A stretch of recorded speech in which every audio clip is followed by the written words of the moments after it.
શિક્ષણ ઓશોની દ્રષ્ટિએ. લેખક સ્વામી આનંદ વૈરાગ્ય. આમુખ. એ પરંપરા છે કે પુસ્તકનું આ પાનું લખવામાં આવે. કદાચ કથાનકના અનેક વળાંકો અને બિંદુઓને એ સ્પષ્ટ કરે છે. જો કે રચનાના વાસ્તવિક અર્થ સાથે તેને કંઈ સંબંધ નથી હોતો. તે અર્થ તો શબ્દોમાંથી જ મળે છે. છતાં પણ પરંપરા જાળવવા માટે સામાન્ય રીતે શિક્ષણ શબ્દનો ઉપયોગ તેના વાસ્તવિક અર્થ સમજ્યા વગર જ કરવામાં આવે છે.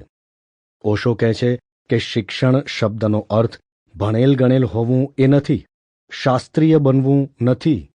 એથી પણ વધુ ઊંડો અર્થ થાય છે.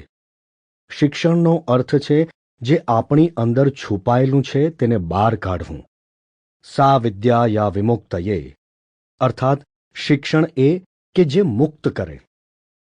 શિક્ષણ બાબતે ઓશોનો દ્રષ્ટિકોણ નિશાળ, વિદ્યાલય અને ધોરણ સુધી જ સીમિત નથી, પરંતુ આ તો આપણા જન્મથી પણ પહેલાં અને મૃત્યુ સુધી જાય છે. અથવા તો બીજા શબ્દોમાં કહીએ તો આપણા ગર્ભમાં આવવાથી લઈને આપણા જીવનની અંતિમ ક્ષણો સુધી. સંભવતઃ આપણે આ અર્થમાં શિક્ષણનો અર્થ સમજવામાં ચૂક્યા છીએ અને ચૂકની આ ભૂલથી શિક્ષણનો અર્થ શાસ્ત્રીય થવું સમજી લેવામાં આવ્યું છે અને ધીમે ધીમે આ જ ભ્રમને સ્થાન મળી ગયું છે. ઓશોના દ્રષ્ટિકોણનું આ બિંદુ મારા હૃદય અને આ પુસ્તક માટે આધાર વાક્ય બની ગયું. આ પુસ્તકના શોધ કાર્યમાં ઓશોના લગભગ 350 પુસ્તકો, 200થી વધુ પત્રિકાઓ, Osho Times, Osho World, Rajneesh Times, Sannyas પત્રિકા વગેરે અને 7 થી 8 માસનો સમય લાગ્યો. આ બધાની પાછળ સંન્યાસીઓનું એક નાનું ગ્રુપ કાર્યરત હતું, જેઓએ મારા પ્રત્યેક વિચારને આ શોધમાં આત્મસાત કર્યો. ઓશોની દ્રષ્ટિમાં શિક્ષણનો પ્રારંભ જન્મથી પણ પહેલાંથી હોવો જોઈએ. પછી બાળકની આવરદા સાથે જીવનની કથા પણ વધતી જાય છે. બાળપણ, કિશોરાવસ્થા, મધ્યાવસ્થા અને વૃદ્ધાવસ્થા વગેરે તે જ રીતે પુસ્તકના કથાનકમાં લેવામાં આવ્યું છે, જે ક્રમમાં જીવન તેને અભિવ્યક્ત કરે છે. ઓશોના વિરાટ સાહિત્યમાંથી પુસ્તકના આ વીણેલા પૃષ્ઠોને વીણવા પૂરી ટીમ માટે સર્વાધિક કઠિન કાર્ય રહ્યું છે. આ પ્રક્રિયામાં અનેક વિષયોના પુસ્તકોના સીમિત પાનાઓને કારણે સ્થાન મળી શક્યું નથી. બીજી બાજુ મારા વિવેક અનુસાર મેં સંબંધિત વિષયો પર લગભગ બધા જ મહત્વપૂર્ણ બિંદુઓ આવરી લેવાનો પ્રયત્ન કર્યો છે.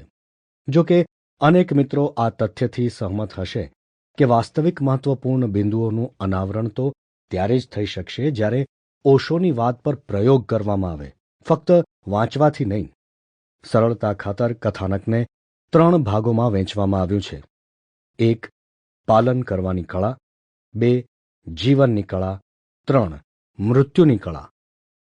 પ્રત્યેક ભાગને 2 પેટા ભાગોમાં વહેંચવામાં આવ્યા છે.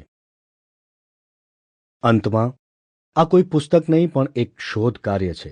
સિદ્ધાંત અનુસાર પ્રત્યેક શોધ કાર્યમાં કેટલીક ભૂલો અંતર્નિહિત હોય છે અને આ કાર્ય પણ તેનો અપવાદ નથી.